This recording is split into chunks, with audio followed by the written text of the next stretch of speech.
മധ്യപ്രദേശിൽ ബി.ജെ.പിയുടെ തകർച്ചയുടെ തുടക്കമായി തന്നെയാണ് ഉപതെരഞ്ഞെടുപ്പ് ഫലം കണക്കാക്കപ്പെടുന്നത്. ബി.ജെ.പിക്ക് കഴിഞ്ഞ ലോക്സഭാ തെരഞ്ഞെടുപ്പിൽ 29 ലോക്സഭാ സീറ്റുകളും അനായാസം ജയിക്കാൻ കഴിഞ്ഞു. അതിൽ തന്നെ ഓരോ മണ്ഡലങ്ങളുടെയും കണക്കുകൾ പരിശോധിക്കുമ്പോൾ ശരാശരി 4 ലക്ഷത്തിലധികം വോട്ടിന്റെ ഭൂരിപക്ഷം അവിടെ നിന്ന് ലഭിച്ച സാഹചര്യമാണ്.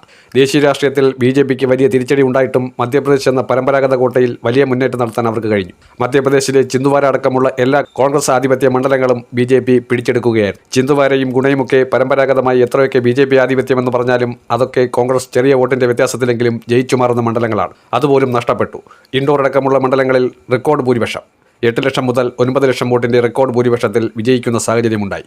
എന്നിട്ടും മധ്യപ്രദേശിൽ മോഹൻ യാദവിന് ഭീഷണി ശക്തമായി വരികയാണ്. വിമതശല്യം അതിരൂക്ഷമാവുകയാണ് മധ്യപ്രദേശിൽ. ബി.ജെ.പി നേതൃത്വത്തിന് 166 സീറ്റുകളുണ്ട്. 230-ൽ 3/2 ഭൂരിപക്ഷവുമുണ്ട് എന്ന് പറയുന്നുണ്ടെങ്കിലും കാര്യങ്ങൾ അത്ര സുഗമമല്ല. 2023 നിയമസഭാ തെരഞ്ഞെടുപ്പ് നടന്നതിൽ 166 സീറ്റുമായി മോഹൻ യാദവ് മുഖ്യമന്ത്രി സ്ഥാനം ഏറ്റെടുത്തു.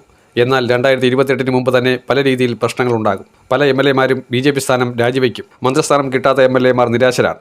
30ഓളം എം.എൽ.എമാർ സ്ഥാനം രാജിവെക്കാനുള്ള സാഹചര്യം ബി.ജെ.പിയെ വല്ലാതെ ഭീഷണിപ്പെടുത്തുന്നുണ്ട്.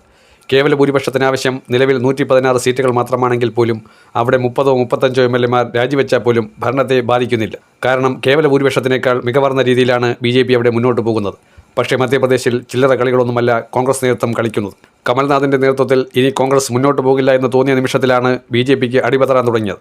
കമൽനാഥ് വാസ്തവത്തിൽ ബി.ജെ.പിയെ സഹായിക്കലായിരുന്നു പണി. കാരണം ജ്യോതിരാദിത്യ സിന്ധ്യ കോൺഗ്രസിലുണ്ടായിരുന്നപ്പോഴാണ് 2018-ൽ കോൺഗ്രസ് ഏറ്റവും മികവാർന്ന രീതിയിൽ അവിടുത്തെ ഹാർട്ടിക് ഭരണം തച്ചുടച്ചുകൊണ്ട് കമൽനാഥിനെ മുഖ്യമന്ത്രി സ്ഥാനത്തേക്ക് എത്തിച്ചത്. പക്ഷേ അതിനു പകരമായി കമൽനാഥ് ചെയ്തത് വിദ്വേഷ പ്രസംഗങ്ങൾ നടത്തി ജ്യോതിരാദിത്യ സിന്ധ്യയുടെ പിതാവിനെ വരെ അവഹേളിച്ച് രാജാവും ഭൃത്യന്മാരും കൂടെ ചേർന്ന് ഒത്തുകളിക്കുന്നു, തന്നെ തകർക്കാൻ ശ്രമിക്കുന്നു എന്ന രീതിയിൽ പ്രചരണം അഴിച്ചുവിട്ടു.